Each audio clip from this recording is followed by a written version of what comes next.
avant toute chose, quelques petites précisions, pardon. Je vous invite à remplir la liste de soutien qui se trouve sur la table d'accueil dans le hall, soutien à notre liste, ainsi que le fichier d'abonnement au courrier de Jean-Luc Mélenchon. Donc vous avez dû trouver le petit papier sur vos chaises en arrivant et vous pouvez le déposer dans une urne prévue à cet effet sur la table d'accueil à l'entrée encore une fois. Un appel au don également pour ceux qui le souhaitent et pour ceux qui le peuvent pour nous aider à financer cette campagne. Je le rappelle, toute personne souhaitant effectuer un don pour la campagne des municipales peut, s'il est imposable, bénéficier d'un crédit d'impôt de 66%. Alors, avant d'accueillir Jean-Luc Mélenchon, que nous avons l'honneur d'avoir parmi nous ce soir pour soutenir notre liste, et de donner la parole à nos intervenants, une présentation rapide des membres de la liste du Front de gauche à Besançon, à gauche toute, place au peuple. Plus particulièrement des 10 premiers colistiers qui vont venir monter sur scène. Alors, en 10e position, Frédéric Baer, technicienne en archéologie à l'université, elle est également responsable syndicale.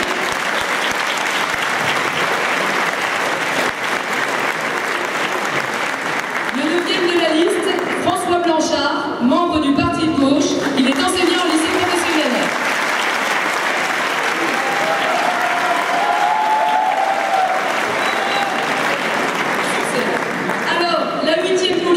C'est Séverine Béziès, qui est professeure agrégée d'économie-gestion. Professeure agrégée d'économie-gestion en UT et ancienne responsable d'une association de défense des droits et libertés des étrangers. En 7e position, on retrouve Bernard Serafinovski, retraité, membre de la gauche anticapitaliste et militant associatif. La 6e candidate de notre liste est Rosine Chabin-Simoneau. Cette militante du Parti de gauche est cadre retraité de la sécurité sociale et a été conseillère municipale à Besançon. Mourad Oukili est en 5e position sur cette liste. Ancien sportif de haut niveau. Il travaille actuellement comme agent d'accueil et il est responsable associatif. La 4e colistière, Marie-Odile Trabé-Diawara, membre des Alternatives, vice-présidente de la CAGP et est conseillère municipale de Besançon en charge de la petite enfance. En 3e position, Benoît Meyer-Salin. Il est animateur socio-culturel dans un foyer de jeunes travailleurs et il est membre du Parti de gauche. Claire Arnoux est la 2e candidate de notre liste. Cette professeure d'histoire-géographie est issue de la gauche anticapitaliste.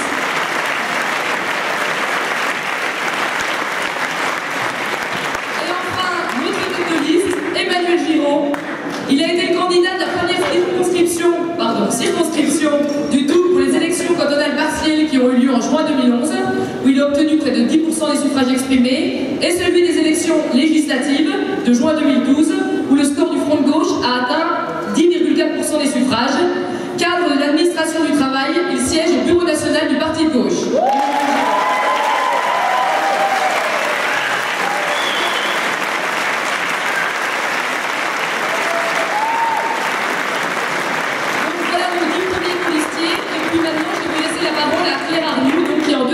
Sur cette liste. Bonne soirée.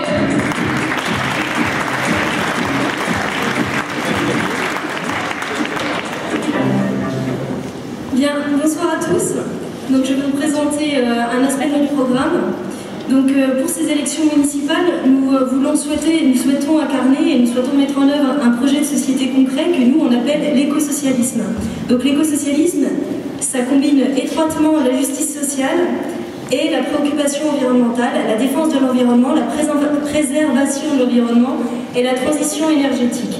Nous pensons en effet qu'il n'y a pas de résolution des questions sociales sans équilibre écologique et qu'on ne peut pas non plus traiter d'écologie sans tendre à l'égalité. Dès l'échelon local, nous pouvons prendre des mesures concrètes pour entamer la transition écologique, qui est une nécessité pour notre société et pour changer les modes de production et de consommation. Cette transition écologique concerne tous les aspects de notre politique locale, de la politique de la municipalité, et je vais développer ce soir 3 aspects plus particulièrement de cette politique que nous souhaitons mettre en œuvre. Donc le premier aspect que nous souhaitons mettre en place, c'est le développement, c'est développer largement l'agriculture périurbaine et l'agriculture urbaine, en agissant de différentes manières. Tout d'abord en étendant les terres qui seront dédiées à l'agriculture sur le territoire de la commune et de l'intercommunalité.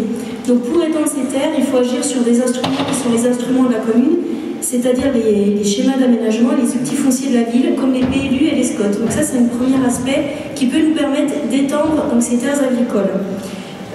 On va aussi favoriser l'installation de paysans en agriculture biologique, en agriculture diversifiée et en agriculture paysanne.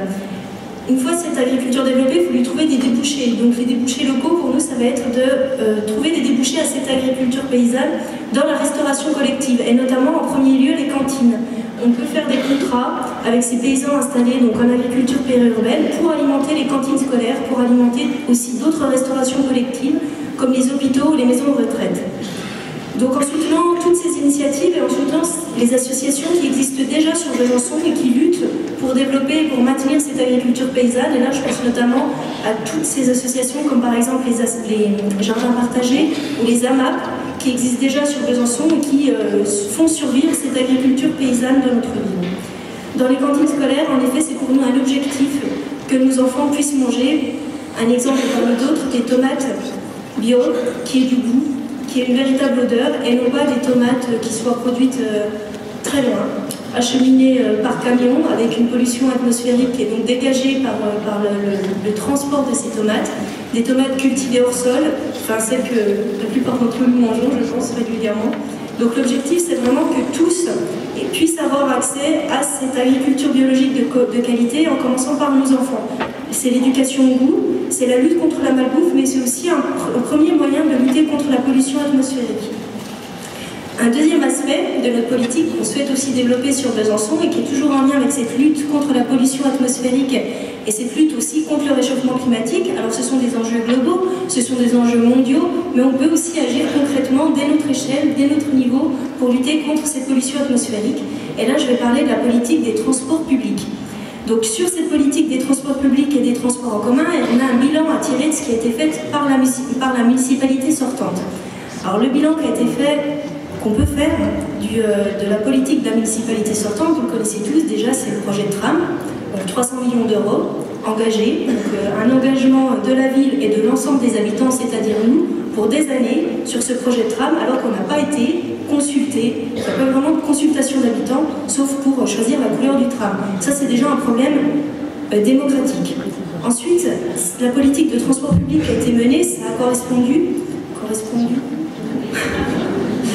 Bref, ça correspond à des augmentations tarifaires. Donc en 2011, première augmentation tarifaire, donc on a tous payé plus cher nos abonnements, et cette augmentation tarifaire est liée à un autre problème, alors qu'il y a une autre partie de la politique de la ville où là aussi il y a des problèmes, c'est qu'on a moins d'étudiants en Besançon. Donc moins d'étudiants, moins d'abonnements, et donc pour compenser cette diminution des recettes liées aux abonnements, on leur augmentait les tarifs. Ça c'était 2011. 2012, deux nouvelles augmentations tarifaires. Et ça a mené à quoi cette augmentation tarifaire? Et là, c'est pas moi qui le dis, enfin, on retrouve ça dans le bilan de la municipalité 2013, le bilan des transports. Ces augmentations tarifaires ont eu pour conséquence une baisse de la fréquentation. Donc voilà, augmentation tarifaire, baisse de la fréquentation. Quel est notre objectif à nous, au Front de Gauche?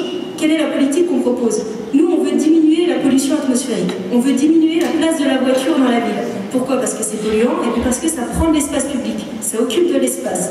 Donc, quels moyens on peut mettre en œuvre pour diminuer cette part de la voiture, pour offrir une alternative à la voiture? Ce sont les transports publics. Et quels moyens on se donne pour arriver à ça? On propose la gratuité. Alors la gratuité, c'est pas une douce utopie. C'est pas quelque chose qui est infaisable et qui serait des rêves dans les pensées des gens de gauche comme ça. C'est des choses qui ont été mises en place, dans plusieurs municipalités, et notamment à Aubagne, pour ceux qui connaissent. La gratuité des transports publics a été mise en place dès 2009 à Aubagne. Quelles conséquences ça a eu? Déjà, la municipalité ne s'est pas retrouvée endettée, tout va très bien, leurs comptes sont en équilibre, pas de problème. Et d'autre part, ça a eu effectivement les effets qu'on souhaite développer sur Besançon, c'est-à-dire que le nombre de voyages est passé de 1,9 million en 2009 à aujourd'hui 4,7 millions, et que chaque jour, aujourd'hui, on a 1200 trajets en voiture qui sont économisés à Aubagne. Donc c'est ce type de politique, c'est ça qu'on veut mettre en place à Besançon, et c'est quelque chose de totalement faisable. Là encore, cette politique, ça nous permet d'allier le social, puisque ça permet à chacun de circuler librement sans condition de ressources, et ça nous permet d'allier donc ce social avec l'écologie. Troisième axe, toujours dans cette logique de transition écologique que nous souhaitons développer, c'est un axe, un thème qui prend une coloration particulière aujourd'hui, puisqu'on est le lendemain de l'anniversaire entre guillemets, de la catastrophe de Fukushima, qui a eu lieu il y a 3 ans. Et c'est le troisième axe que nous souhaitons développer ici, c'est celui de la transition énergétique. Là encore, c'est des politiques qu'on peut mener dès l'échelon municipal, dès l'échelon local. La transition énergétique, ça passe d'abord par des mesures d'économie. Mesures d'économie de l'électricité, en luttant contre les mésusages électriques, les mésusages de l'électricité, par exemple les panneaux publicitaires, c'est l'électricité dont on peut se passer sans mal, l'éclairage des vitrines la nuit, ou encore la régulation de l'éclairage public.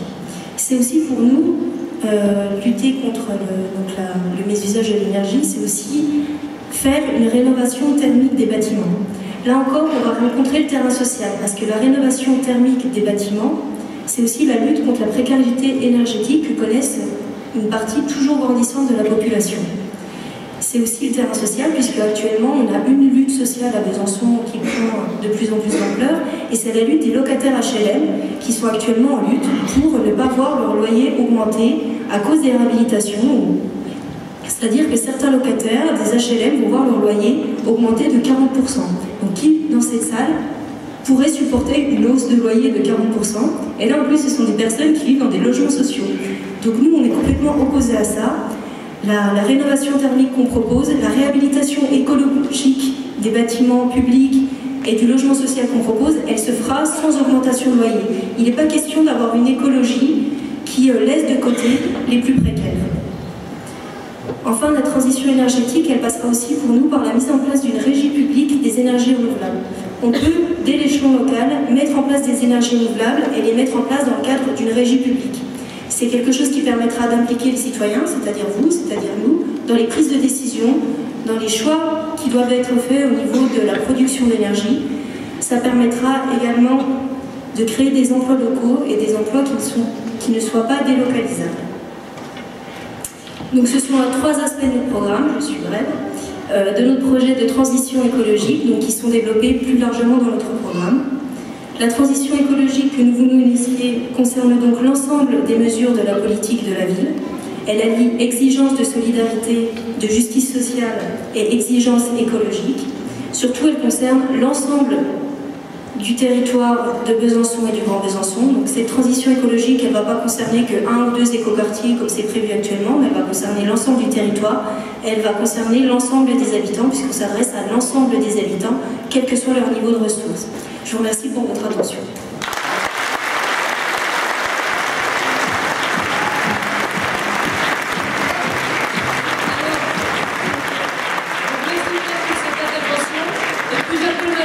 À la tribune, la tête de liste, Emmanuel Giraud.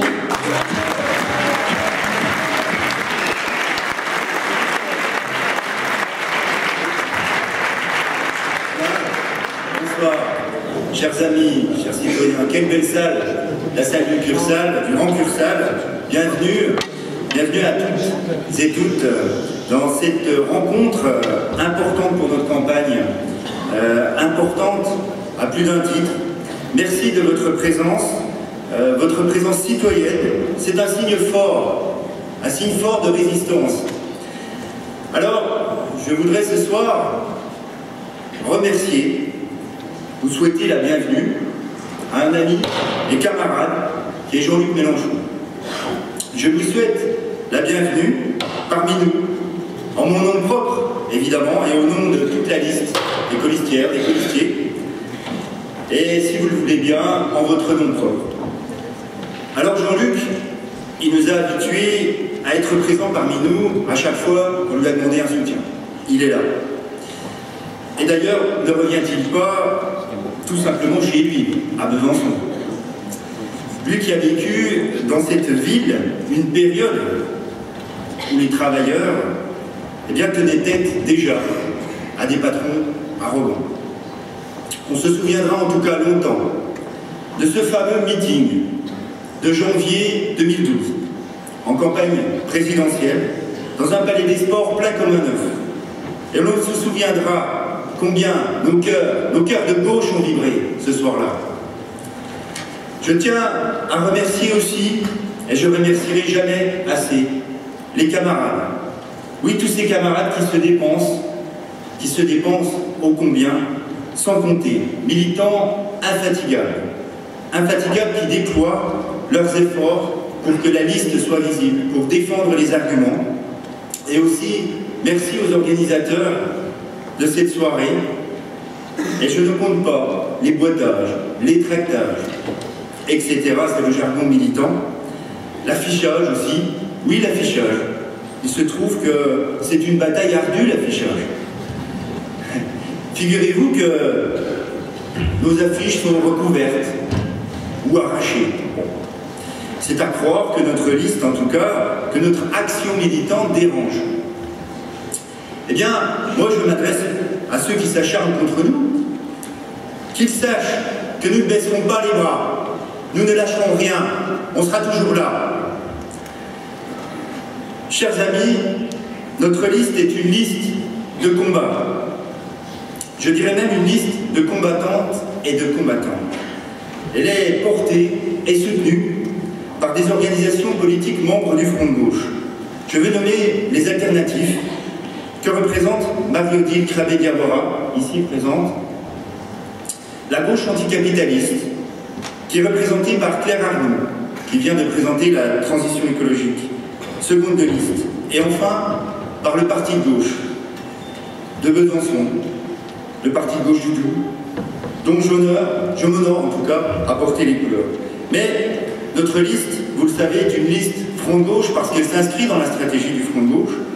Et notre liste, eh bien, c'est pas exclusivement une liste partisane. C'est une liste ouverte aux citoyens, aux citoyennes, à des militants non encartés, Front de gauche ou pas, des représentants du monde associatif, des syndicalistes, des sportifs, et qui partagent en tout cas notre vigoureuse résistance à toutes les injustices qui frappent notre peuple aujourd'hui. Et je suis fier de cet engagement-là sur notre liste, fier de ces militants associatifs et ses responsables syndicaux. Je ne peux pas citer tout le monde, il le faudrait pourtant. Je les remercie toutes et toutes. Pour nous tous, ces élections locales doivent être un moment privilégié pour promouvoir nos idées, pour montrer que l'alternative est possible, pour expliquer à nos concitoyens que nous nous apprêtons à diriger cette ville dès lors que nous aurons leur confiance et leur voix. C'est ici, en nous basant sur nos forces, que nous pourrons participer à bousculer ces notables locaux, qui sont en réalité les véritables piliers du pouvoir central.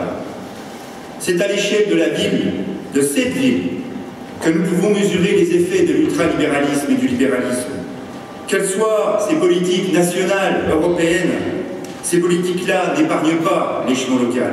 C'est donc aussi à l'échelon local que nous devons combattre.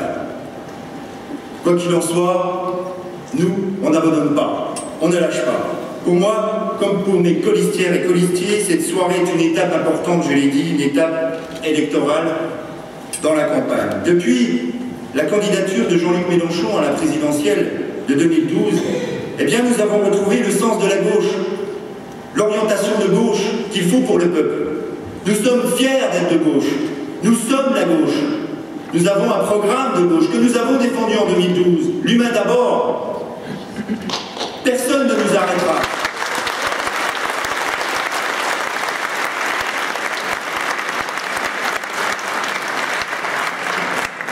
Nous avons retrouvé l'espoir d'une alternative à gauche, une alternative à vocation majoritaire. Nous ne voulons pas être une gauche de témoignage. Nous voulons gouverner. Et nous, on dit on peut.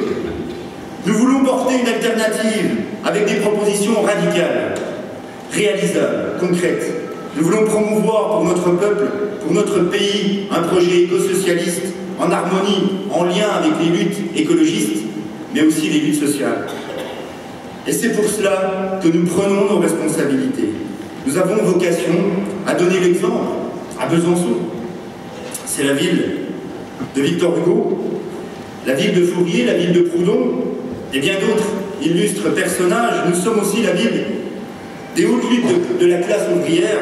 Rappelons-nous les luttes des ouvriers et des ouvrières de Radio Zeta, la Rodia, comme on disait, les fameuses luttes mondialement connues des ouvrières et des ouvrières de l'IP.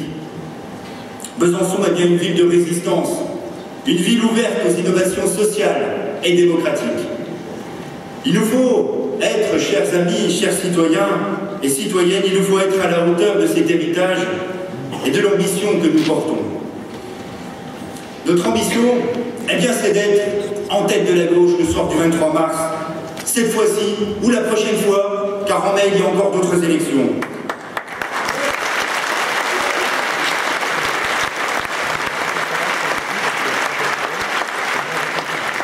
Le projet que nous défendons à Besançon est le seul projet qui organise concrètement un changement de perspective. Il y a plusieurs listes, 6, de gauche, dit-on, de gauche, soit, mais à regarder de plus près, les programmes se ressemblent un petit peu, à s'y méprendre. En tout cas, leurs programmes ne sont guère de gauche. On y retrouve pêle-mêle des mécontents, mais des mécontents d'une espèce particulière. Ils ne sont pas mécontents de la politique qui est menée au plan national. Non. Ils sont seulement mécontents parce qu'ils ne sont pas sur la liste de M. Fousseret. En gros, qu'ils ne sont pas dans le système, finalement. Ils n'ont pas été retenus, les pauvres. Voilà, ça se réduit à ça, pour une bonne partie des listes soi-disant innovantes. Si c'est ça le symptôme de la décomposition du Parti socialiste, je ne saurais pas comment le qualifier autrement. Les autres listes, ce qu'on appelle les grandes listes, présentent à peu près les mêmes programmes, telles celles de M. Gros-Perrin à droite, celle de M. Fousseret, ne proposant absolument rien de plus qu'une inscription dans le carcan libéral et du libéralisme. La droite propose de faire de Besançon une espèce de Dubaï clinquant avec des technologies, gadgets, où on aurait du tout voiture, des privatisations. La liste gouvernementale sociale-libérale de Fousseret, Jean-Louis, camoufle son désarroi en picorant ici ou là, à gauche, à droite, un peu à gauche, un peu à droite, sans aucune cohérence. Quoi qu'il en soit, ce n'est pas Jean-Louis Fousseret qui osera sortir du cadre de la politique de François Hollande. Non, il fait un tour de force en mettant la réforme scolaire payant à exécution. Il cède au tout sécuritaire en lâchant des vidéosurveillances embarquées fixes. Il encourage le partenariat public-privé, dont on sait d'avance qui va en profiter. Et pour le reste, c'est des intentions. En outre, ils sont au pouvoir déjà depuis un certain temps. Il nous fait croire qu'il va étendre les services publics, il ne dit pas comment, ni comment, ni pourquoi d'ailleurs. Il nous parle de démocratie, mais vous savez ce que c'est que la démocratie à Besançon? Eh bien, c'est des conseils consultatifs d'habitants dont le principal objet est de vous consulter sur la couleur du tram ou de parler bacassa. Bon, peut-on réellement parler d'un projet politique? Je ne le pense pas.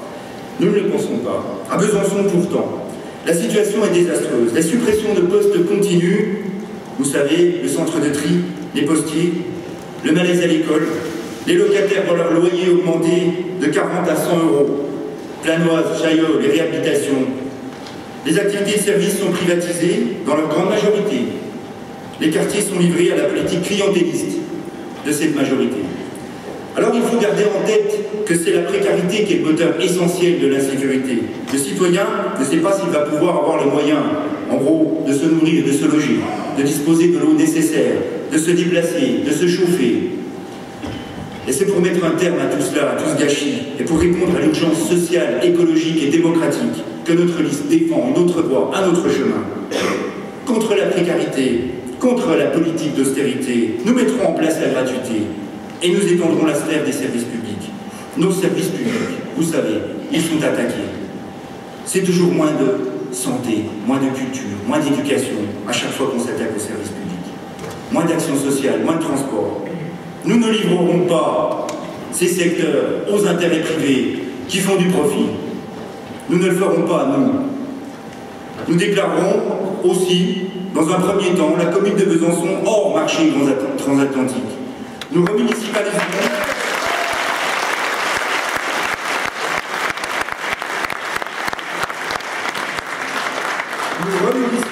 les services de transport aujourd'hui confiés à une multinationale.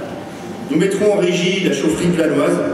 La régie publique, vous savez, ça coûte moins chère, puisqu'elle ne paie pas d'impôts sur les sociétés, ne rémunère pas d'actionnaires et ne cherche pas à faire de profit. Alors à Besançon, comme dans d'autres villes, nous mènerons la bataille de la gratuité. Une bataille politique sur l'eau aussi, avec la gratuité de l'abonnement, les premiers mètres cubes d'eau de manière significative, et pas de poudre aux yeux, comme lance Jean-Louis Fousseret lorsqu'il a entendu qu'on proposait cette proposition. En bout de table, il écrit « Nous aussi, on va le faire ». Ah oui, ça fait 20 ans, 10 ans qu'ils sont là, 15 ans, je ne sais plus. Bref, ce sont des intentions comme d'habitude. Je salue ici en tout cas un précurseur qui est Gabriel Amar, président de la communauté des communes d'agglomération des Lacs de l'Essonne.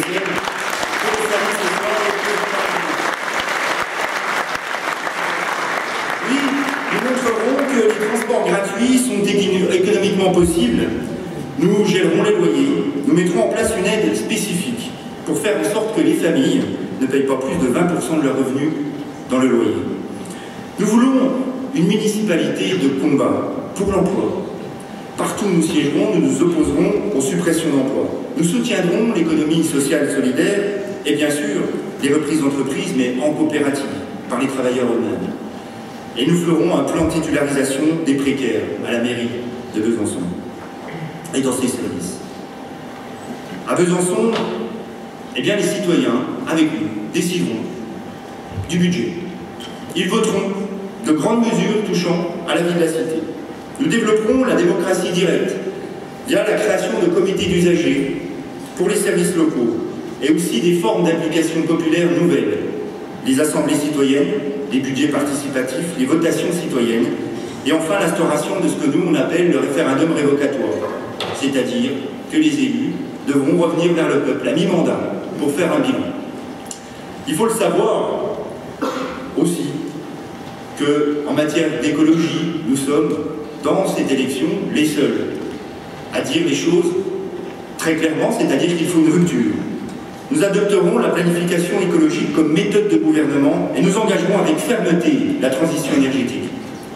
Il faut le savoir et il faut le vouloir, car les économies d'énergie, si elles sont couplées au développement local des énergies renouvelables, seront sans nul doute des actes précurseurs à la transformation profonde de la société. La transition écologique passe par une politique volontariste de réduction, en tout cas, de la distance de nos lieux de vie, lieux de travail, lieux d'habitat, lieux de loisirs. Il faudra bien, pour ce faire, un vrai aménagement urbain durable et une vraie politique des transports alternative à la voiture. Notre liste soutiendra la relocalisation de l'activité en promouvant les circuits courts, bien sûr.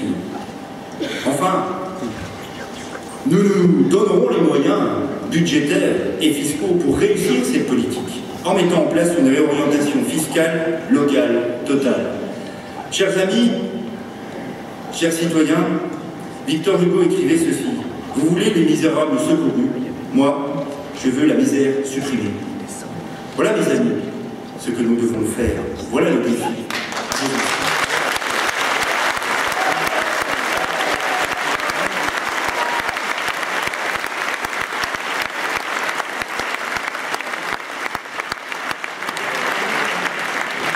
Car demain, si nous gouvernons la ville, ce sera en tout cas au nom d'un projet éco-socialiste et non pas au nom d'un projet pour gérer une entreprise.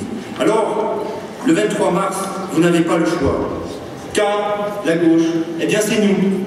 C'est nous qui portons l'alternative de gauche.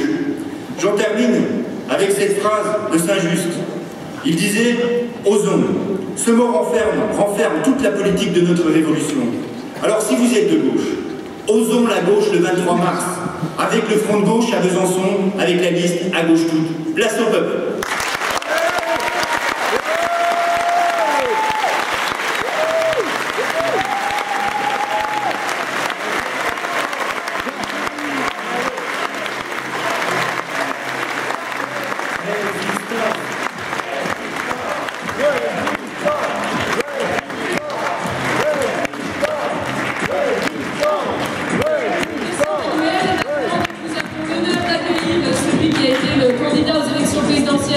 Le candidat du front de gauche aux élections présidentielles de 2012, député européen, co-président du front de gauche, Jean-Luc Mélenchon.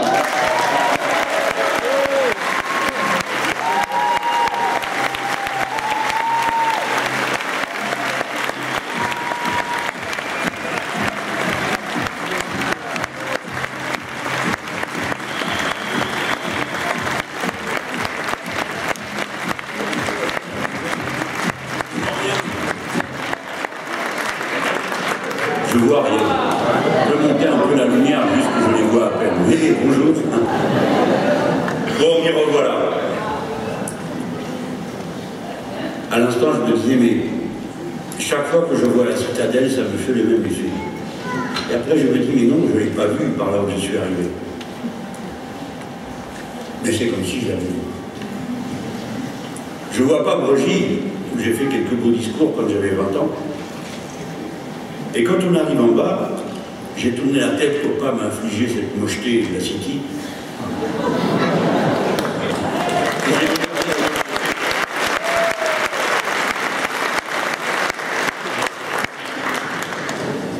Le jour qui tombait, cette petite poussière d'obscurité sur les choses, et la lumière qui persistait, qui caresse la cité Canon, qui prend une espèce de couleur de chair, cette beauté. Je la laissais me traverser. Dans le soir qui tombait, on entend, comme toujours, la voix têtue, la résignation. À quoi bon? Qu'est-ce que je fais là? On a déjà tout vu. Ça a toujours été comme ça. Il y a toujours eu des pauvres. Et puis à quoi bon? On en a fait des kilomètres à Planoise, à taper aux portes pour expliquer qu'on allait faire la révolution socialiste avec le programme commun, puis nous l'a rendu à Hollande. Etc. Mais il y a le jour qui passe. Et j'arrive ici, je cherchais des yeux, je trouve bien. Les trois premiers que je vois sur le côté, deux garçons, une fille. Des jeunes gens, forcément, pour moi, il y a beaucoup de gens qui sont jeunes maintenant. Hein.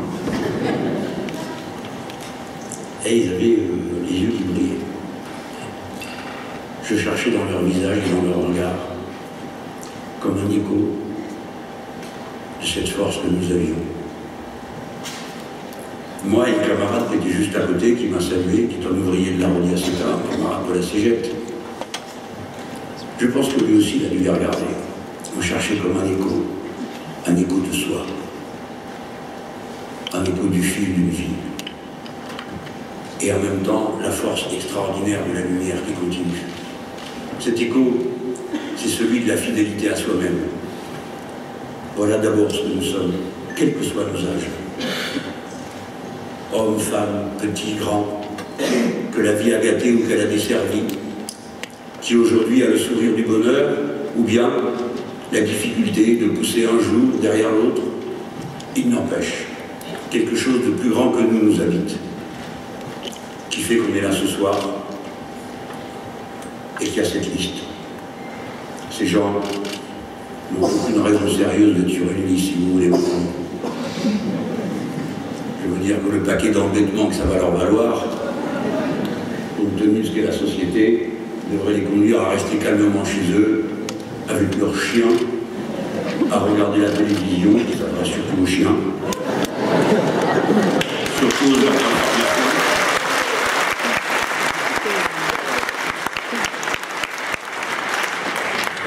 Et ils ont fait cette liste. Mais ils pourraient très bien ne pas l'avoir fait. Ils auraient pu rester à rien faire. À se dire, bon, c'est comme d'habitude, frustré. Et je vais aller voter pour l'Europol. C'est pas comme ça chez vous, ça doit s'appeler autrement, ça doit être la même pitrerie. Ah, c'est complètement différent l'Europol, puisque c'est un centre d'excellence territoriale. Puis la commune d'à côté, ils ont une idée encore plus formidable, c'est une Europol, un centre d'excellence territoriale. Et des fois même, celle d'à côté aussi, c'est un centre d'excellence territoriale. Vous avez compris les gens? Vous faites des élections pour que ça dure et ça continue, puisque vous avez des petits génies qu'on pense à votre place. Et donc, tenez-vous tranquille. De toute façon, Manuel Valls vous surveille. Il a déjà tout prévu. Vous allez à la préfecture avec votre liste. Vous avez eu du mal à faire votre liste. Hein. Il faut les trouver. Les personnes qui acceptent d'être sur la liste. Puis celui qui est en tête de la liste, parce que c'est lui qui signe. Et on lui dit, vous savez que si vous faites moins de 5%, c'est vous qui payez tout. Mais oui, figurez-vous. Pensez-y des fois, quand vous les voyez. C'est eux qui se partagent l'ardoise si vous ne faites pas ce qu'il faut. C'est dur. C'est pas rien de le décider. Bon, alors ils arrivent, ils ont enfin fait leur liste. Ils disent, nous sommes la liste du front de gauche. Tombe sur quelqu'un qui leur dit, oui, ben on verra. Comment ça on verra? Bah oui. Pour vous représenter la scène, imaginez-vous, je vais à la préfecture, je donne un papier, je dis, je suis Jean-Luc Mélenchon. Et le gars en face me dit, bah on verra.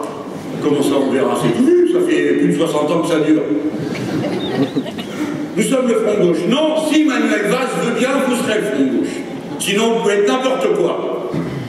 Suivant la fantaisie qui leur prend. Le préfet à Dijon, il a décidé que la liste du front de gauche, eh ben, c'était une liste communiste. Voilà. À Paris, ils ont décidé que la liste du front de gauche est une liste du PG. Je déclare solennellement, ici, il n'y a aucune liste du PG, où que ce soit en France. Il n'y a que des listes du front de gauche.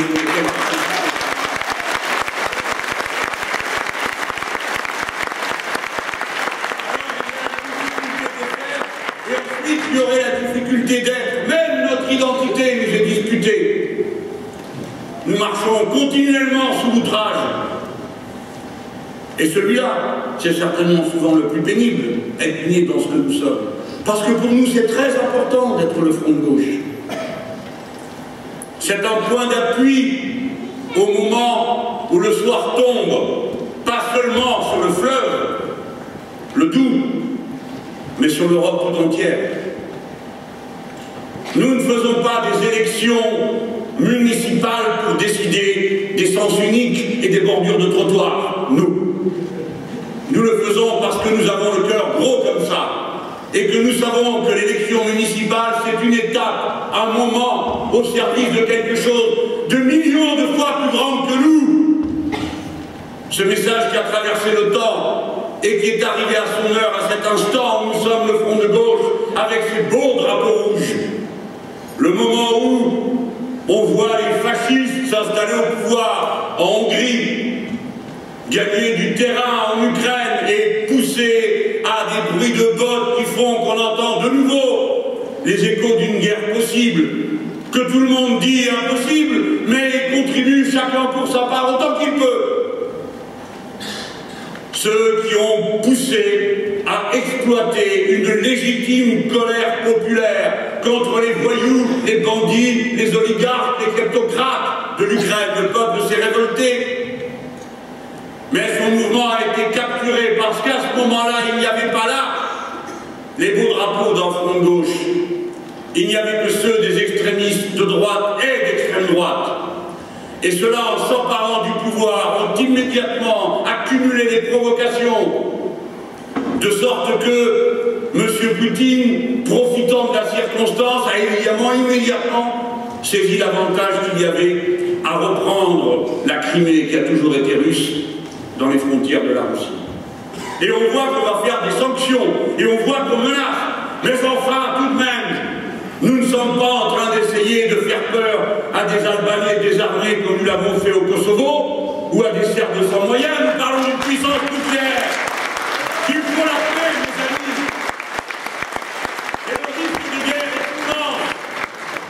Dans cette situation, chacun d'entre nous prend la part qui lui revient dans la construction de la paix. Et notre part à nous, c'est de construire un front de gauche puissant, qui puisse aussi rapidement que possible prendre en main les destins du pays pour que la France, au lieu d'être le wagon plombé des États-Unis d'Amérique, soit une puissance indépendante, capable de tenir le langage de la paix et non pas des provocations.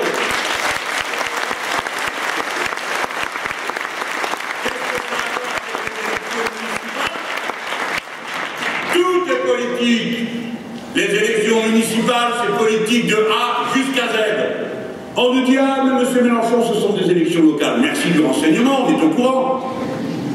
On sait que c'est une élection qui se déroule localement. Et alors, quel genre de problèmes locaux rencontrons-nous? Des problèmes d'éducation, qui naturellement n'existent qu'à Besançon. Des problèmes de santé publique, il y a vous qui êtes malade. Et ainsi de suite, on ne rencontre que des problèmes nationaux. Et d'ailleurs, toutes les solutions intégreront une dimension nationale. Ceci est une élection politique. Vous déplacez 46 millions de Français le même jour, et c'est pas de la politique. Il y a 960 000 candidats dans le pays, mais c'est par hasard. Ils sont là pour des raisons de patronage. 500 000 d'entre eux seront élus. 95% de ces 500 000 vont élire des sénateurs qui, eux, vont prendre des décisions et siéger politiquement dans une des assemblées du pays. Et ça ne serait pas une élection politique. Et ici, vous êtes où? Sur la planète Mars? Non, dans le bout. Et vous avez un drôle de client chez vous. Il s'agit donc bien de lui donner la leçon. Vous êtes responsables, vous autres, ici, à Besançon, parce que ça se voit de loin, de lui donner la leçon. Vous avez Pierre Moscovici, quand même. Le meilleur ami des patrons.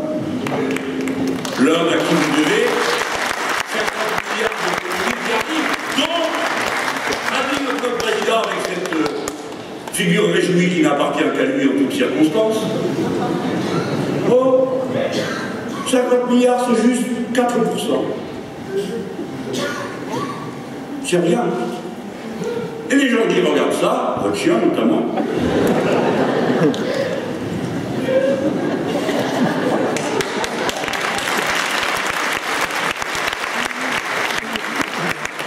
et on a un esprit critique un peu plus développé que la brave bête, on est capable de faire les comptes. Qu'est-ce que c'est que ces 4%? Il faut s'en faire une idée pour les collectivités locales. La mairie, vous allez dire, c'est Moscovici qui fait votre budget.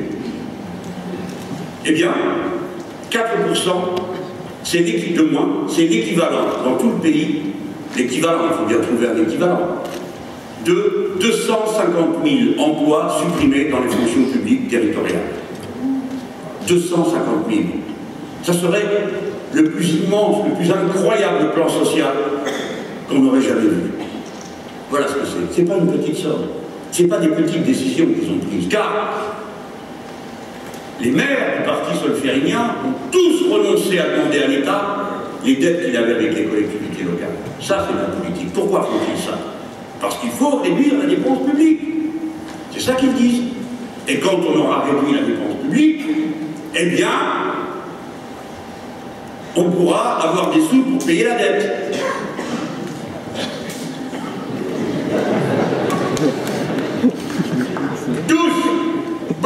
Du matin au soir. France Culture, le catéchisme. France Inter, le catéchisme.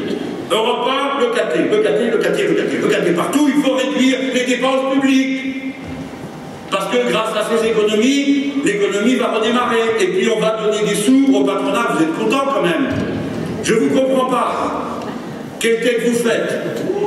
La plupart d'entre vous étaient tellement anxieux de se dire ces pauvres patrons, je les vois bien qui pleurent du matin au soir. Je parle des grands patrons, parce que vous avez remarqué qu'on met tout le monde dans le même sac.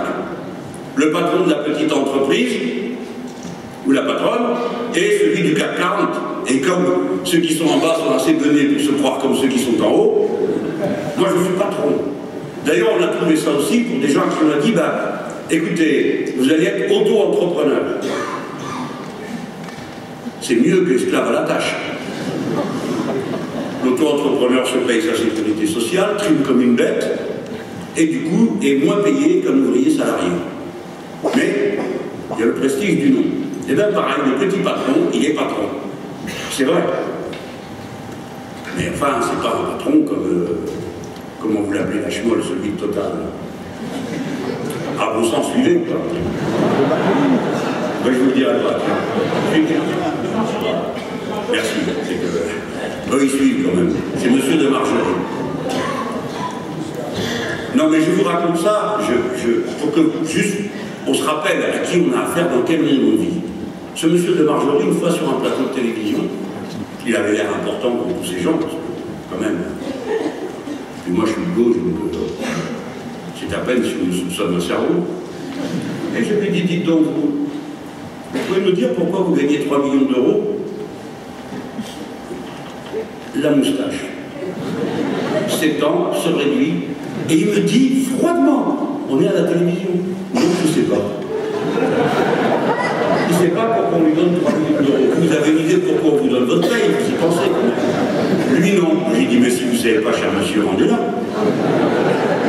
puisque vous savez vous-même même pas pourquoi on vous donne tant d'argent. Qu'est-ce que vous pouvez bien en faire? Ça me ramène à l'économie. Eux, on sait ce qu'ils en font. Ils en ont tellement, ça dépasse tellement le besoin d'un être humain que forcément ils n'ont qu'un recours, c'est comme ils disent le placer. Et ils le placent dans la sphère financière. Et de temps à autre, la bulle éclate. Des milliards sont perdus, qui sont du travail humain, qui se dispersent en fumée. Donc, disent-ils au gouvernement, pour permettre ce miracle, nous allons réduire la dépense publique. Depuis le début, nous disons, chaque fois que vous réduisez la dépense publique, vous ralentissez la circulation de l'économie. Donc, vous développez le chômage, donc il y a moins d'impôts qui rentrent, il y a plus de dépenses dans les caisses sociales, donc plus vous creusez le déficit. Plus vous creusez le déficit, plus vous êtes obligé d'emprunter, donc plus vous le paierez cher parce que le trou est profond. C'est un cercle vicieux. On pouvait dire au début, vous exagérez, M. Mélenchon, ils s'en sont pas privés. Mais le résultat à la fin, qui a raison? C'est bien nous. Y a-t-il un seul pays où leur remède de cheval a été appliqué et où il se passe quoi que ce soit d'autre que de la récession, toujours plus de chômage, toujours plus de misère, toujours plus de souffrance? Des souffrances terribles, dont on entend à peine parler. Vous vous souvenez quand ils ont commencé à serrer le garrot autour de la gorge des Grecs? J'ai dit oui, les fonctionnaires grecs n'en fichent pas une, la preuve à 4 h de l'après-midi, ils sont faire taxi. Tellement ils foutent rien. Pourquoi ils font taxi à Paris? Parce qu'ils sont payés avec un lance-pierre.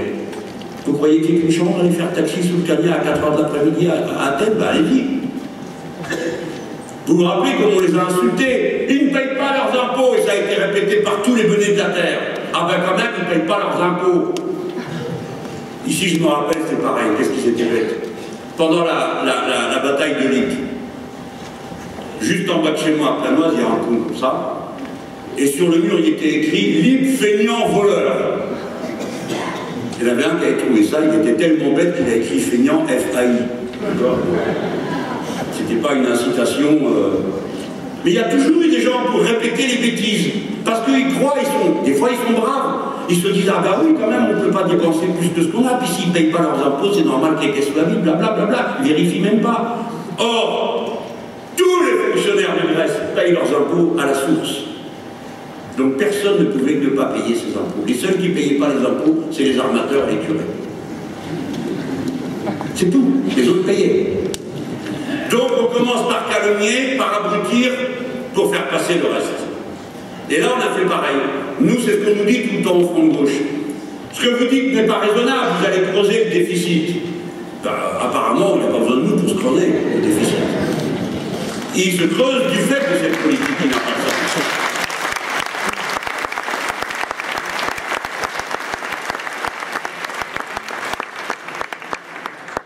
Donc, je disais que vous êtes tous très contents de cotiser parce que vous avez vu la souffrance du MEDEF. Et vous savez que ces gens-là sont équipés d'un organe essentiel, la glande lacrymale, qui pleure. C'est le patronat sébile qui passe. À votre bon cœur, s'il vous plaît, n'a plus d'argent. Voilà. On leur a donné 20 milliards en novembre dernier. 10 milliards qu'on a pris sur les coupes de budget. C'est-à-dire, c'est de la fonction publique de moins. Merci, monsieur Moscovici. Et il y a 10 milliards qui viennent de vos poches. J'espère que vous ne l'avez pas oublié quand même. Chaque fois que vous payez votre abonnement à l'électricité, chaque fois que vous payez votre facture d'électricité, chaque fois que vous montez dans un moyen de transport, eh bien la TVA est passée de 5 à 10. Et ça, on vous le prend pour donner 10 milliards au MEDEF. Rien de plus, une cotisation permanente, quotidienne, de chaque instant. Et pourquoi faire, je vous prie? Parce que paraît-il, les marges brutes, grand Dieu, les marges brutes, n'ont jamais été aussi faibles depuis 30 ans. Comment dormir en apprenant ça? 27%, ah, quand même. Moi, ma marge brute, elle est confortable, mais la vôtre, non. Hein. Le 10 du mois, il n'y en a plus de marge brute dans bien des familles. Des fois, c'est un peu plus tôt, d'autres fois, c'est un peu plus tard. 27%. Ils mentent comme des arracheurs de dents, on disait autrefois. Je ne vais pas dire du mal des dentistes, hein. Il y en a qui sont de gauche et du coup. Non, les amis, ils nous mentent. parce que les marges brutes n'ont jamais été aussi élevées dans certains secteurs de la production, et dans d'autres, elles sont plus basses. Donc déjà, ils mentent, ils affolent pour rien. Parce que si j'avais des marges brutes suffisantes, ils investiraient, vous comprenez les gens? Oui, on a compris. Ah ben oui, c'est clair, on comprend rien en fait. Parce que si une fois de plus on a plus d'esprit critique que la brave bête, on va vérifier. Si c'était vrai qu'il leur manquait surtout de l'argent pour l'investissement, peut-être qu'ils penseraient à faire comme vous. Quand il vous manque un endroit, bah, vous prenez à l'autre. Pour payer le loyer, et ils arrivent de rogner sur les autres dépenses, ou sur la nourriture, ou sur l'essence, ou sur des loisirs, et souvent sur la part la plus essentielle de la vie. Alors comment vous expliquer que les mêmes qui pleurent comme ils sont en train de le faire, qui nous jurent qu'une fois qu'on aura tous bien cotisé, ils utiliseront l'argent qu'on va leur donner pour faire des investissements, c'est-à-dire pour mettre en place les nouvelles machines, les nouveaux process de production qui vont soulager la peine humaine et permettre de faire les beaux objets qu'on va pouvoir vendre. Comment se fait-il que l'année dernière, avec l'argent qu'ils ont dégagé de leur chère marge brute, ils se sont versés 280 milliards d'euros en dividendes. Vous savez, vos actions. Vous avez des actions, j'espère. Mais où on est là? Pas moderne pour un sou. Bon, voilà. Ceux qui ont des actions, 280 milliards de dividendes. Et la même année, pour ce qui est de l'investissement, 110 milliards seulement. S'ils avaient des problèmes pour investir, ils auraient peut-être réduit la part de leur confort personnel. C'est quand même insupportable de voir ça, non? Parce que là, vous vous cotisez de 10 milliards qui vous pourrissent la vie pour alimenter ces gens-là. Est-ce que j'exagère comme d'habitude en disant que tout cet argent que vous allez leur donner maintenant en plus, ils vont l'utiliser pas pour investir. Ils vont l'utiliser pour toutes sortes de choses. Alors là, je n'ai pas mon papier sous les yeux, mais si je mens, quelqu'un pourra le vérifier. Monsieur Gattaz est allé à une réunion d'Excité, je ne sais pas quelle branche du MEDEF, et leur a expliqué, vous comprenez, moi j'ai eu très peur, comme ça, au mois de janvier, parce que je me suis dit, ils vont vouloir tout contrôler, tout surveiller. Oh, on ne rajoute pas. Moscovici a déjà dit qu'on ne contrôlerait rien. Mais j'exagère pas, ça c'est littéralement, hein, il a dit comme ça. Il a dit il n'y a pas de conditions, et donc il n'y aura pas de contrôle. C'est la première fois en France qu'on donne 10 milliards à des gens pour faire quelque chose, et on dit on n'ira pas voir si ça a été fait ou pas, ni ce que vous en faites. Mes amis, vous aurez vécu ça avec Pierre Moscovici. Bref, il dit j'ai eu peur qu'on contrôle tout, il s'est fait peur tout seul. Ça lui a permis de se livrer à d'autres excès, comme vous l'avez vu, aux États-Unis d'Amérique. Mais après, il dit ah ben maintenant je suis tranquille. De toute façon, nous avons une ligne au MEDEF de ne pas prendre d'engagement chiffré. Nous n'en prendrons pas. Et pour cause, il ne peut pas. S'il prenait des engagements, c'est qu'on serait dans une autre économie, non? Une économie planifiée, quelle horreur. Comment pourrait-il faire autre chose que de donner des conseils? Bien, il pourrait donner des conseils d'une manière très pressante, en disant au patron, écoutez maintenant, stop, ils vont s'en apercevoir à fort. Et puis il y a ces fous là, front de gauche, qui racontent tout à tout le monde, ils vont dire ce qui se passe. Savez-vous ce qu'il leur a dit, mes amis? Il leur a dit de cet argent, les entreprises feront ce qu'elles voudront, y compris des distributions de dividendes. Y compris des distributions de dividendes. Autrement dit, tout le blabla que vous avez entendu sur les contreparties qu'on demanderait au MEDEF en échange de l'argent qu'on lui donne, méthode absolument jamais vue dans l'histoire sociale. D'abord, je te donne 30 milliards et après on discute. On n'a jamais fait ça nulle part. Il doit y avoir des syndicalistes parmi vous qui savent très bien que si vous commencez par dire que vous leur cédez, c'est même pas la peine de discuter. Quelle discussion voulez-vous qu'il y ait? Il n'y en a pas. Ce que je dis là n'est pas un propos exagéré, c'est simplement du bon sens. De la vie comme nous la connaissons et des rapports de force que tout le monde a été appelé à construire dans son existence. Si l'on commence par céder, il n'y a plus rien à négocier. C'est ce qu'ils ont fait. Et d'ailleurs, il a très bien compris, le chef du MEDEF. Puisqu'il a dit, de toute façon, et il s'est trouvé des syndicalistes qui ont fait un relevé de conclusion. Un relevé de conclusion, ce n'est pas un accord. Hein. Sur le plan juridique, vous allez avoir ça, là, c'est pas pareil. Eh bien, pour dire, ah ben, la discussion, elle n'aura pas lieu au niveau national, elle aura lieu dans les branches. Et puis une fois qu'ils vont se réunir dans les branches, vous allez voir, on va vous raconter la suite. Ils vont dire, ah ben, il vaut mieux que ça discute dans l'entreprise. Où là, vous savez, comme règne une atmosphère de liberté, de libre discussion, personne n'est menacé, tout va bien. Mais comme il n'y a aucune limite dans le temps, si les adhérents du MEDEF décident qu'après avoir discuté 3-4 fois, ils n'ont plus envie de discuter, voilà. Ah ben, la discussion a assez duré, elle est finie. Qu'est-ce qui va se passer? Rien. Rien. Il n'y aura pas de contrepartie et il n'y a aucune vérification d'usage qui est fait de l'argent. Et ceux qui ne veulent pas signer, on ne leur reprend pas l'argent qu'on leur donne.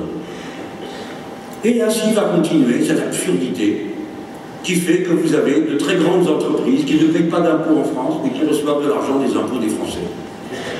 Tous les ans, les plus grosses boîtes, y compris celles qui licencient, ce qui est quand même le plus scandaleux de tout ça. Alors d'un côté, ils licencient, ils martyrisent des gens, et de l'autre, ils leur prennent dans les poches de quoi payer non seulement leur licenciement, mais leur dividende. Voilà dans quel contexte arrivent ces élections municipales. Et nous le savons, et c'est pour ça qu'on est là. Et c'est ça qu'on va dire aussi aux gens qui sont autour de nous. Ils ne rêvent que d'une chose, que vous soyez tellement dégoûtés que vous n'ayez pas voté.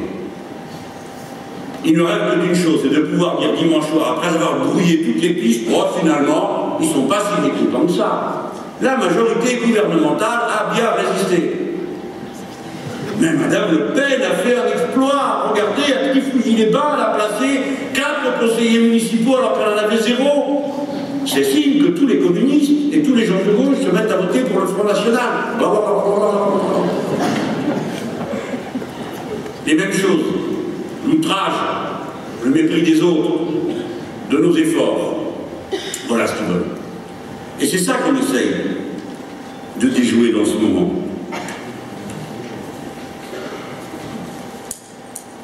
La construction par des votes d'une masse de citoyens conscients, éclairés, qui viennent mettre un bulletin de vote politique, c'est ça qui change la donne dans ce pays. Est-ce qu'on va avoir la majorité ou pas? Évidemment qu'on se bat pour l'avoir. Et si on n'a pas, on aura avancé. C'est ça qui compte.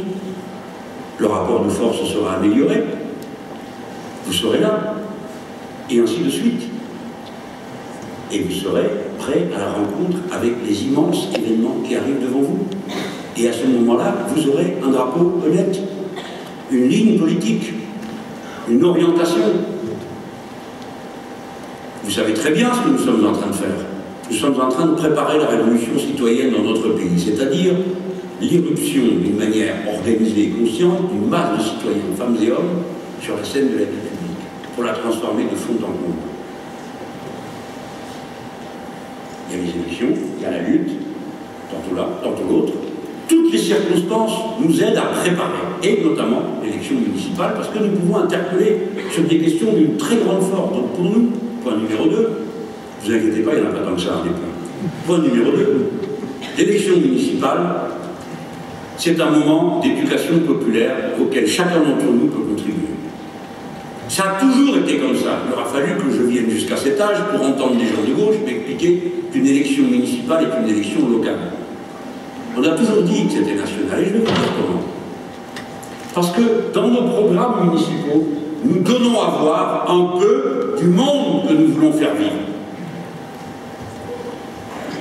Et il y a eu comme ça, au fil du temps, on a inventé les piscines municipales, on a inventé les habitations à bon marché, ça s'appelait les HBM, avant les HLM.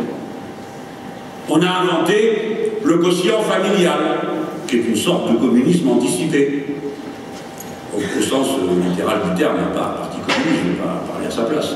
C'est-à-dire que vous allez et vous achetez un service, vous payez un service, non pas d'après ce qu'il est censé valoir réparti par la masse des clients, mais d'après ce que vous pouvez payer. Et bien moi j'ai fait campagne avec ça, hein, dans les années, je ne vous dis pas, mais enfin si quand même, il y a très longtemps, peu après Vercingétorix. Ben oui, on expliquait ça au porte-à-porte, on leur disait on va faire le quotient familial, les gens disaient ah oui, bon, oui. C'est comme la retraite à 60 ans. C'est bien, vous y croyez, vous êtes jeune. Bon, ça ne sera pas pour nous. Et les gens étaient braves. Alors la caution familiale, oui, ah ben oui. Alors il y avait toujours un bonnet de droite, la même chose, qui disait oui, mais bon, quand vous allez à la boucherie, il n'y a pas de caution familiale, monsieur Mélenchon. Hein. Tout le monde paye la même chose, le prix des choses. Il fallait répondre. On réfléchissait, on répondait. À la boucherie, mais si, il y a une caution familiale. Ah bon? Ben oui, vous n'avez pas d'argent, pas de viande. Ben là, c'est pareil, on fait réfléchir.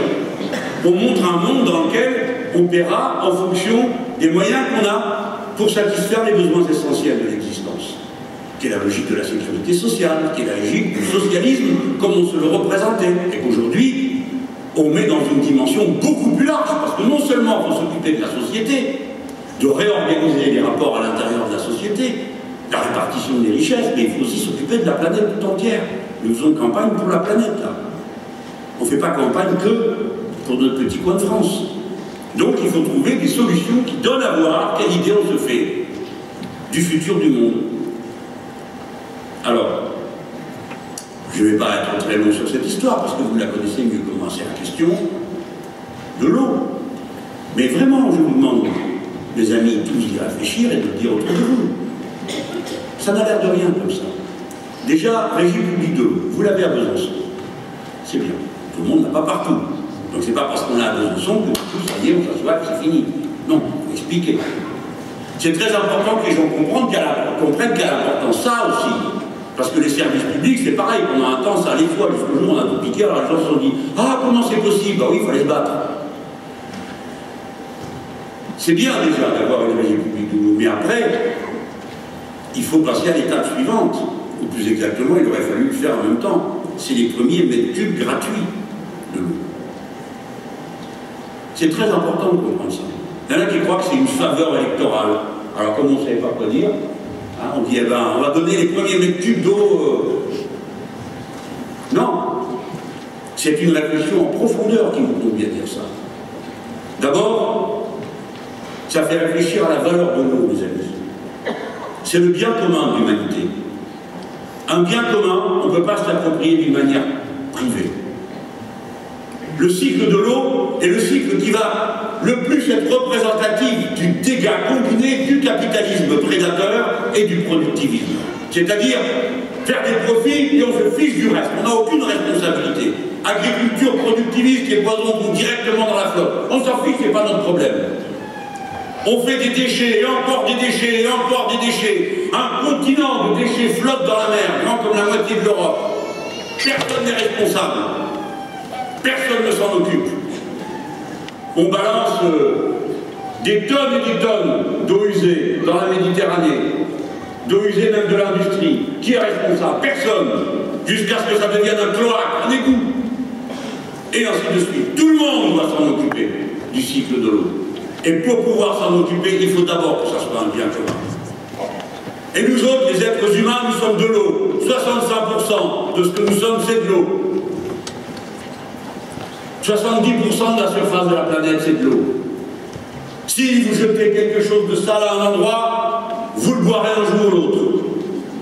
Parce que ça part dans le cycle de l'eau, de la pluie, de traverser les sols, et etc. Déjà, c'est un appel à réfléchir sur ce bien commun, sur son usage qui est indispensable et sur les mésusages, c'est-à-dire les emplois abusifs de l'eau. Certains, bon, après tout, c'est pas grave, ça ne fait pas, mais qui doivent donc coûter plus cher que les usages. Et la responsabilité que tout le monde a de fournir à chacun l'eau dont il a besoin. Et maintenant, réfléchissons bien à ça une petite seconde. On dit, ah oui, gratuit, il n'y a rien qui est gratuit. Si, messieurs, dames, il y a quelque chose qui est gratuit. Tout le système capitaliste fonctionne sur la gratuité. Vous ne le saviez pas, hein? Mais si vous ne savez pas, je vous l'apprends. Ça fait un peu de marxisme pour la soirée. C'est pas trop mal. Est-ce que vous croyez que quand un salarié travaille 10 heures, on lui donne la valeur des 10 heures qu'il a produit? Certainement pas. 2 heures, le reste c'est quoi? Du travail gratuit. Ça pour tout le monde.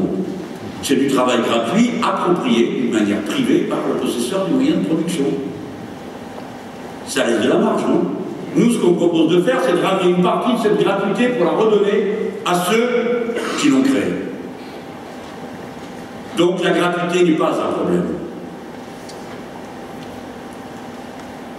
Pardon de vous dire, prenez le problème par l'autre bout. C'est ça qu'il faut que vous disiez aux gens. Vous pensez que les premiers mètres cubes d'eau doivent être payants. Bon, nous le notons. Et que faites-vous avec ceux qui ne peuvent pas payer? Répondez vous, pas nous, vous. Parce que nous, on a la réponse. Les premiers mètres cubes sont gratuits. Que devient la personne qui ne peut pas payer? Nous connaissons la réponse. Quick! Vous coupez. 120 000 coupures d'eau l'année dernière. Pensez-y. Qu'est-ce que vous faites quand vous n'avez plus d'eau à la maison? Qu'est-ce que vous faites? Vous pouvez vous passer de nourriture. Il y a des gens qui sautent un repas tous les jours. Vous pouvez vous passer d'électricité péniblement, difficilement, mais 300 000 personnes s'en sont passées l'année dernière parce qu'on leur a coupé. Et il est question, d'après ce qu'explique la CGT, que cette année on aille vers 600 000 coupures. Vous voyez, 9 millions de pauvres dans ce pays, hein, il ne faut jamais l'oublier. Notre pays est record d'Europe des millionnaires en dollars cette année, et il y a 9 millions de pauvres. Et la richesse du pays n'a jamais diminué. Elle a été au mieux étale, mais en général progressante. Donc, on va couper l'eau. Que fait-il? Que fait-elle? Le premier jour, tu vas chez le voisin, le lendemain, tu vas où? Prendre de l'eau à la rivière? Tu ne peux pas la boire. À la fontaine, il n'y en a pas. Qu'est-ce que tu fais? Tu as été abandonné. Tu as ton humanité niée. Voilà ce que je dis à cela. Vous, quand vous coupez l'eau, vous décidez que la personne qui est au bout du tuyau n'est pas un être humain. Parce que vous savez comme moi qu'aucun être humain ne peut vivre sans eau. Aucun être humain ne peut vivre sans eau. Voilà la démonstration cruciale et centrale de la barbarie de votre système. Voilà pourquoi les premiers mètres cubes d'eau doivent être absolument gratuits. Tout de suite, plus la misère s'étend, plus les moyens de lutte contre la misère doivent être mis à la disposition d'un maximum d'êtres humains. Voilà ce que veut dire la gratuité des premiers mètres cubes d'eau. C'est une pensée écologiste, c'est une pensée de partage. Et la règle du futur, ce doit être le partage. Il est impossible de vivre heureux dans un océan de malheur. Il est impossible de vivre content avec des gens qui sont dans le noir et sans eau à côté de votre porte. Il est impossible de continuer à vivre dans un pays si riche avec de pauvres gens qui dorment par terre, à qui la seule parole qui va être adressée, ça va être de leur dire « papier ». Non, ce n'est plus possible. C'est cette chaîne affreuse qu'il faut rompre. Si vous en êtes conscient, alors faites-le. Ne vous contentez pas de regarder les braves, ceux qui combattent, ceux qui sont là. Je ne parle pas à vous. Je parle à ceux qui ne sont pas là ce soir. Je pense à ceux qui se préparent une nouvelle fois parce qu'on leur a dit à voter, paraît-il, utile, c'est-à-dire futile. Une nouvelle fois. En nous tapant sur l'épaule. Ah, c'est bien que vous soyez là. Il est normal que votre parole soit portée. C'est bien. C'est le moment de nous aider. C'est vraiment le moment de nous aider parce que tout ce qui se passe devrait vous faire réfléchir à l'irresponsabilité de ceux qui nous ont donné des leçons jusqu'à présent. Vous voyez, hier c'était l'anniversaire de Fukushima. Triste anniversaire. Vous savez que c'est pas fini hein, l'histoire. Peut-être que vous avez un peu suivi là ces jours-ci. Bon. Nous on a décidé, on était présents devant 10 centrales nucléaires. Alors j'ai une confidence à vous faire. Les manifestants étaient beaucoup moins nombreux que les forces de l'ordre. Puisque nous étions 6 à Bugey et il y avait 2 cartes de CRS. Nous étions 10 avec nos pancartes au Tricastin, je crois. Un escadron de CRS. Que nous avons été immédiatement conscientisés en leur distribuant des tracts. Mais regardez mes amis. La crise continue, là-bas. La catastrophe continue, elle n'est pas finie. N'importe qui se dirait, il faut faire quelque chose. Non, on ne fait rien. Absolument rien. On fait mieux. On rassure les populations. Et comme on ne peut rien, se disent-ils, et que rien ne sert à rien, pour diminuer le danger, on va relever les taux à partir desquels on autorise les gens à retourner. Vous avez suivi? Voilà, en France, pareil. Moi, je ne veux pas faire peur. Je ne crois pas à la politique qui fait peur, ça aide pas à réfléchir. Mais quand même, nous sommes censés être des citoyens responsables qui réfléchissent au futur. Enfin, il y a quand même un problème, non? Comme le président ne fait rien, je suis injuste. Il fait quand même beaucoup de choses. Par exemple, il a envoyé le ministre des Affaires étrangères. La première sortie du ministre des Affaires étrangères à l'étranger, Laurent Fabius, c'est pour aller au Japon. Pour faire quoi? Vendre l'excellence nucléaire française. Mais oui, figurez-vous. Et comme ils n'ont pas compris du premier coup, on leur a mis la deuxième couche, avec un voyage de François Hollande sur le même thème. Alors vous imaginez bien quelqu'un qui s'en va dire chez les autres ce qu'il faut faire en matière de nucléaire, il va leur dire quoi? Faites comme en France. Il n'a donc pas l'intention d'en changer. Si nous ne faisons rien, il peut y avoir entre nous des avis divergents sur la question de savoir ce qu'il faut faire. Certains parmi nous, je fais partie de ceux-là, même qui étaient autrefois des partisans du nucléaire, j'étais partisan du nucléaire, ont quand même réalisé depuis Tchernobyl qu'il y a quand même un problème. Oui, Tchernobyl, je vous signale que c'est en Ukraine, hein, pour ceux qui l'auraient oublié. Ouais, et bien vous allez demander aux ozos néo-nazis, là, ils vont faire à Tchernobyl. Puis il y a 7 autres centrales qui sont dans un état extrêmement intéressant et préoccupant. Bon, je reviens des centrales alors. Si on ne fait rien, ce qui est le cas, c'est comme si on décidait quelque chose, parce qu'on va tout doucement vers 2017. Et à partir de 2017, toutes les 85% des centrales du pays auront 40 ans et plus. Donc, si on n'a rien fait d'ici là, eh ben, en 2017, on dira, écoutez, on ne peut quand même pas fermer tout ça. Donc, il faut continuer. Dorénavant, c'est comme auparavant. Mais les centrales auront 40 ans. Et combien va coûter leur remise à niveau, ce qu'on appelle le grand carénage? Plus que le MEDEF, c'est dire. Un bras. Alors, quand je discute avec des spécialistes, parce que je me dis, si nous étions nous responsables du pays, il faudrait prendre une décision. Vous savez de quel ordre elle est pour nous? C'est la planification écologique, c'est-à-dire la mise en mouvement en affectant les fonds publics, les fonds des banques, et nôtres, à un plan que j'ai appelé l'entrée en mer, l'économie de la mer, qui consistera à exploiter, je ne vais pas vous parler de tous les aspects de l'économie de la mer, mais seulement cela, les mouvements de la mer. Nous avons les machines, nous savons le faire. Les courants qui sont dans la mer, nous avons les machines, on a déjà une qui a été coulée, qui a été mise en mer au large des côtes de Bretagne. Nous autres, nous savons faire les aciers, nous savons faire les machines, nous savons les faire tourner. Ou bien utiliser la différence qu'il y a entre l'eau froide du fond de la mer et l'eau plus chaude qui est à la surface. Et le mouvement que cela peut générer pour les machines et transformer de l'énergie mécanique en énergie électrique. C'est beaucoup de plans. Vous voyez que quand on nous dit passer à une autre énergie, ah, vous voulez revenir à la bougie, mais jamais de la vie, figurez-vous. On n'a jamais fait ça. Aucun d'entre nous, la bougie pour les anniversaires, pour certaines soirées, mais aucun d'entre nous ne rêve de revenir à la bougie et de se coucher d'une peau de bête au fond d'une grotte, qui vous prenez pas du tout. En plus, moi je suis embrouillé et d'autre part fileux. Alors donc, c'est moi. C'est tout le contraire.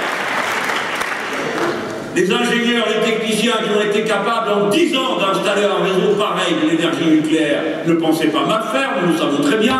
Ils ne pensaient pas nuire aux autres, ils pensaient faire un travail utile au pays. Et les ouvriers d'EDF, femmes et hommes, sont heureux d'être capables d'organiser la distribution de cette électricité. C'est pas le sujet, on n'est pas en train de montrer du doigt des gens, mais c'est tout le contraire, passer à une autre énergie. C'est tout d'un coup libérer l'imagination, obliger, pousser au travail, à trouver des idées et à fabriquer, à mettre en place les machines, à tout renouveler. Eh bien moi je vous le dis mes amis, tout ça, on manque de bras pour le faire. Aujourd'hui il y a trop de bras pour chaque poste, paraît-il. Mais la vérité, si on doit faire face à tout ce qu'on a à faire, on manque de bras et de cerveau pour tout ce qu'il y a à faire. Et nous autres, les Français, mieux que d'autres, compte tenu de la longueur de nos côtes. Mais si vous trouvez que c'est trop lointain, je ne vous fais pas l'article pour vous expliquer pourquoi vous êtes directement concerné par la mer. Mais vous avez la géothermie. Allez, il faut creuser des trous partout. C'est pas facile. Il nous faut les aciers spéciaux pour ça, il faut être capable de les fabriquer nous-mêmes. Ça tombe bien, on peut le faire à Florange. Et puis il faut trouver les modes pour perforer, pour faire de la géothermie profonde, parce que celle de surface, on a une idée, mais après on peut faire des trous à moins 5000. Il faut y aller. C'est du travail, c'est de la terre. Et puis il faut y aller sans faire des tremblements de terre.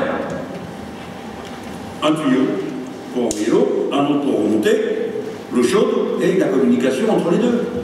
C'est de la technique. Vous voyez, rien dans ce que nous proposons et envisageons n'est fait d'autre chose que d'abord prise de conscience de nos responsabilités devant le futur. Et deuxièmement, de technique, d'imagination, d'invention. Qu'est-ce que ça a à voir avec les élections municipales? Ah oui, vous avez entendu parler de la chaufferie planoise?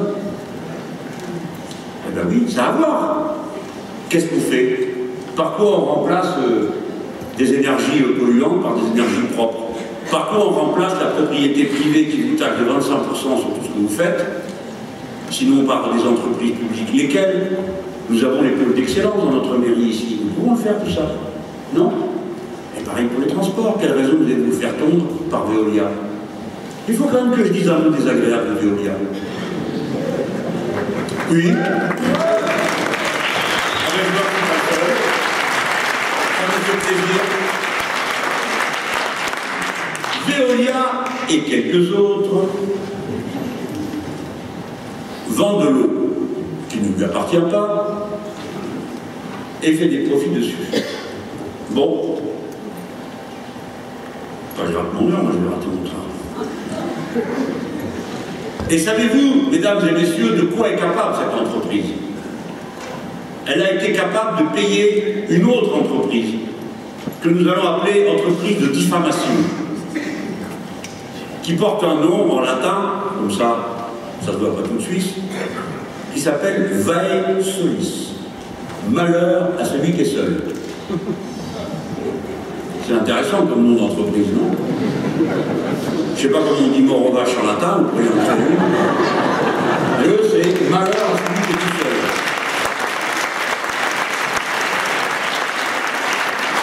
Et cette entreprise de diffamation a été payée pour dire du mal, nuire, disqualifier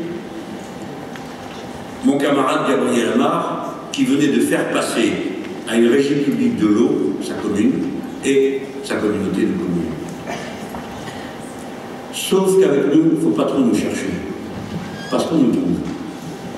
Nous rendons toujours les coups, à bon entendeur, salut. Toujours. C'est une règle de vie. Il y a eu beaucoup de syndicalistes parmi nous, sauf que la vie, c'est un rapport de force. Tu nous tapes, on te tape. On l'a trouvé. Lui, son Vae Solis, c'est le reste. Et où c'est qu'on retrouve le mariole qui s'amusait à ça? Au cabinet du ministre de l'Agriculture. Ça fait plaisir d'être sous un gouvernement solférinien. Monsieur écrivait les argumentaires de Hollande. Et on dit, c'est lui! Veolia commence par dire, ah ben non, c'est pas ce qu'on voulait faire. Écoutez, pardon, excusez-nous, on s'est trompé. Comme c'est crédible. Et le ministre, qu'est-ce qu'il fait? Rien. Si, il lui donne une promotion à la banque d'investissement. Il fait bon, hein, faire le volume. Voilà, s'il y a parmi vous des naïfs qui croient qu'une multinationale peut avoir des comportements qui soient guidés par autre chose que leur intérêt, vraiment, je me demande pourquoi j'ai fait un meeting ce soir.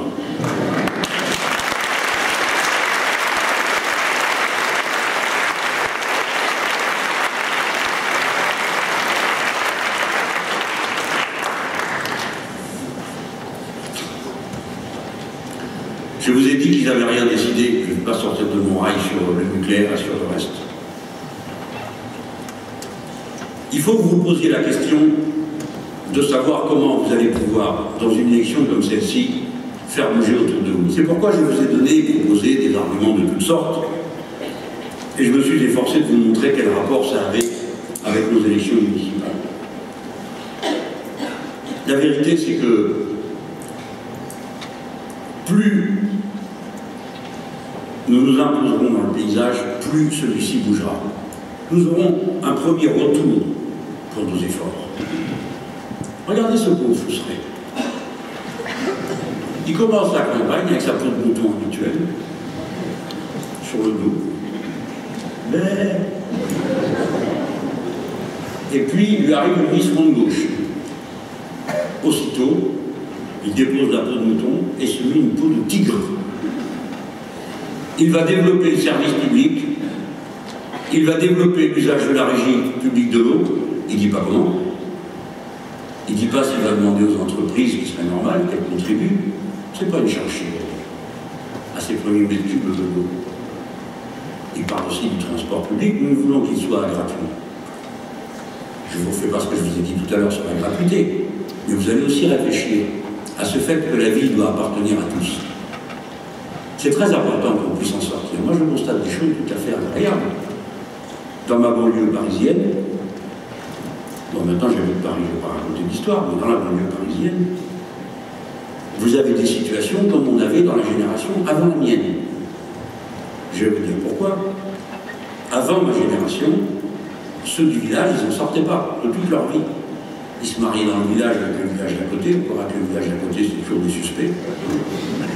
Des fois, ceux qui étaient en haut de la rue ne pouvaient pas dire à ceux qui étaient en bas. Vous savez bien que c'est vrai tout ça. Hein. C'était comme ça. Et les hommes sortaient une fois dans leur vie, de leur bled, c'était pour aller à l'armée. Et donc, ils découvraient les joies de la vie à la caserne et un certain exotisme quand ils allaient dans l'Est, quand ils venaient du Sud, dans le Sud, quand ils arrivaient de l'Est, etc. Et dans ma génération, ça faisait rire. On se marrait de voir ça, parce qu'ils sont jamais sortis de là. Mais c'est que vous retrouvez maintenant des générations qui ne sortent pas de l'endroit où ils sont. Je sais que ça paraît incroyable à beaucoup d'entre vous, mais je vous garantis que c'est vrai. Vous avez des gens qui, à 18, 19 ans, ils ont été au collège, au lycée, quand c'est dans le même coin, et puis c'est tout.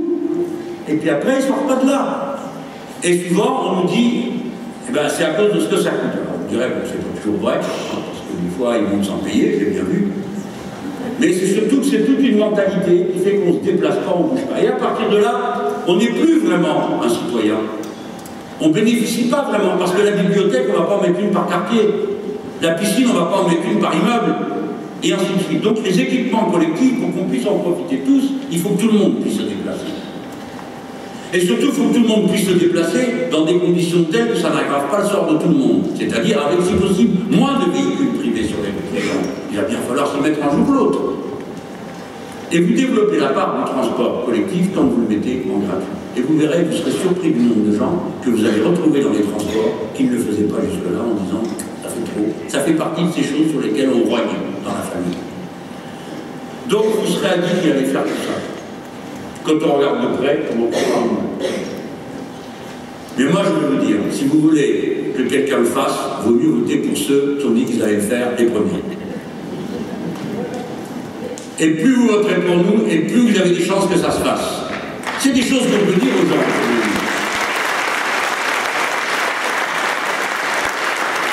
Et surtout, parlez haut, parlez clair. Faites s'ouvrir les têtes.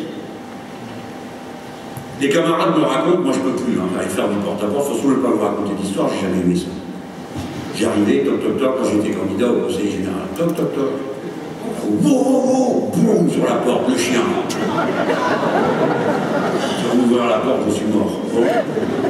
Alors, je crois que j'ai 5 minutes pour faire de milieu. Je m'en fous un peu. Mais ça vous permet de savoir ce que c'est que la vie d'un militant au passage. Alors une dame me dit un jour, ah bah vous êtes là parce que c'est les élections. Oui. Je dis sinon pourquoi je viendrai vous voir, je ne vous connais pas. Alors elle fait comme vous, elle se marre. Bon, alors elle prend le papier, tout ça, on s'en a discuté, puis elle dit bon ben j'espère qu'on vous verra après. Je dis mais qui? Je dis vous, moi, non. Vous ne me reverrez plus, moi je ne suis pas témoin de Jéhovah. C'est vous qui allez demander rendez-vous avec moi parce que je vais être élu. Je ne vais pas venir tous les jours vous voir. Je vous dis ça pour que vous aussi vous arrêtiez avec cette histoire de la proximité et tout. Ça va qu'on y est tout le temps. Qu'est-ce que vous voulez qu'on fasse de plus? C'est bon quoi. Mais quand on y va, on est en train de faire en ce moment, on parle avec les gens. Vous savez ce qu'ils disent à la fin quand on s'en va? Au moment où on se dit au revoir, parce qu'une fois qu'on a commencé à discuter, les Français c'est tous les mêmes, hein, quelle que soit leur origine et tout, et blablabla, tout le monde râle, et ça discute, on n'est content de rien, même pas de vous qui êtes là, vous faites engueuler. Comment ça se fait que vous n'êtes pas mis d'accord avec le Parti communiste? Allez lui demander, bon, et ainsi de suite. Je vais me perdre hein, sur de blagues subsidiaires, mais vous avez remarqué qu'il y a des messages dedans. Donc, à la fin, que disent les gens? C'est une parole merveilleuse. Ils disent merci. Et on parlait entre nous des militants et on disait mais pourquoi ils disent merci? Pourquoi ils nous disent merci? Et les copains disent parce que personne parle à personne dans ce monde. Personne parle. C'est juste pour s'engueuler. Vous êtes garé là? Si tout le monde faisait comme vous. Ah ben j'étais avant vous, j'en ai que. On dit rien. Parce qu'on est dans ces problèmes, et puis parce que comme personne ne dit rien, alors personne ne dit rien. On ne se parle plus. Des fois, les gens rentrent et sortent, ils disent ni bonjour ni au revoir.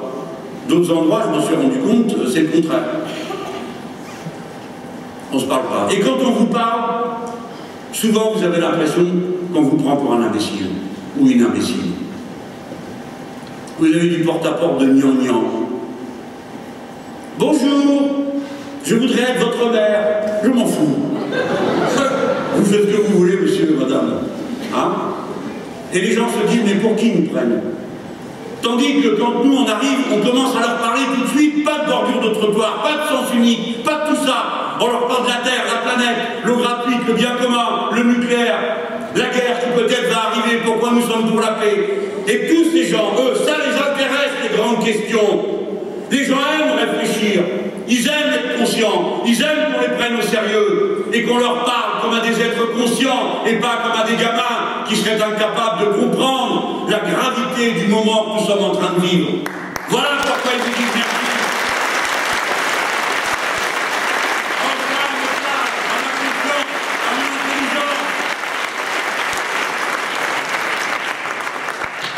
Voilà, c'est tout ça que j'étais venu vous dire.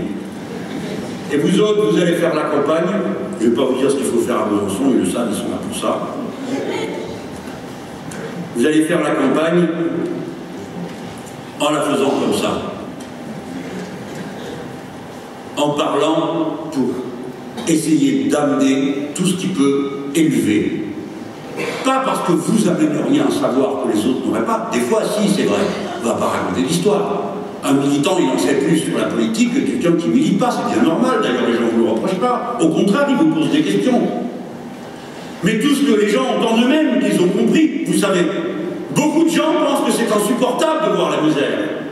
Des fois, eux-mêmes sont dans la misère. Soyez vigilants et attentifs. Celui-ci, celle-là, il ne dit rien, et peut-être qu'il souffre. Mais il va prendre 5, 10 minutes, une demi-heure pour parler avec vous du sort de la planète et des autres. Et pourtant, sa situation à lui ou à elle, souvent c'est pas simple. Mais malgré ça, les gens sont disponibles pour entendre parler d'une autre politique. C'est difficile souvent d'arriver à prouver et démontrer. Moi, je me donne beaucoup de mal avec les camarades pour que nos programmes soient toujours de la radicalité concrète. Radical, oui, changement. Il faut tout changer, mes amis. Dites-vous bien ça. Même et surtout, si vous aviez un gouvernement du front de gauche, vous ne pourriez pas retourner tranquillement à la maison. Il y a un grand travail en profondeur qu'il faut faire, dans tout le pays, dans toutes les organisations, dans toutes les administrations, dans toutes les entreprises, pour révolutionner de l'intérieur, changer les normes, les façons de travailler, le contenu du travail, le contenu des productions, la manière de consommer. Oui, la manière de consommer. Nous ne sommes pas en train de dire aux gens, eh bien le jour où nous serons au pouvoir, eh bien vous verrez, vous pourrez tous vous payer un 4x4. Certainement pas. Nous ne faisons pas la révolution citoyenne pour que tout le monde ait des 4x4. Non. Nous faisons cette révolution citoyenne enracinée dans les communes, comme toujours la liberté l'a été dans notre pays. Nous la faisons pour changer de fond en comble la règle du jeu de ce monde. Et la majorité autour de nous est prête à entendre ce discours. Croyez-le. Ils doutent sur le moyen d'y arriver. Et tous les jours, on va leur dire, vous avez vu, ils sont tous pourris, c'est tous les mêmes, de toute façon, c'est tous les mêmes, même nous, qu'on se crève la paillasse, aussi. Mais inexorablement, ce système atteignant sa limite. Un jour ou l'autre, à un endroit ou à un autre, la société se bloque. Quelque chose se produit alors, des milliers de gens excédés, non pas pour appliquer le manuel dans lequel serait expliqué comment on fait la révolution, le socialisme et l'écologie politique, mais pour régler des problèmes concrets. Quand vous en avez par-dessus la tête d'habiter dans des appartements bruyants, quand vous en avez par-dessus la tête d'être mal chauffé et de payer cher, quand vous en avez par-dessus la tête qu'on vous coupe l'électricité, ou bien qu'on vous enlève votre compte en banque, alors que vous ne pouvez pas vivre sans, vous voulez parfaitement vous passer du banquier, et comment faire? Alors, tous ces gens viennent d'un seul coup, et quand il y a un problème, on va les régler tous, et pour de bon. Voilà ce qu'ils disent. Et c'est à ça qu'il faut être prêt. Mes amis, c'est ça l'élection municipale. C'est un moment de votre grand et beau cœur de gauche. Tournez vers la lumière du futur, avec espérance, avec conviction, qui fait que ceux qui ici sont les plus anciens, ils sont comme ceux qui sont les plus jeunes, battant de la même ardeur, de la même volonté inflexible, de ne jamais plus longtemps être dominé, mais de libérer non seulement la société en la libérant, se libérer soi-même. L'élection municipale aussi, c'est un moment d'humanisme. Allez.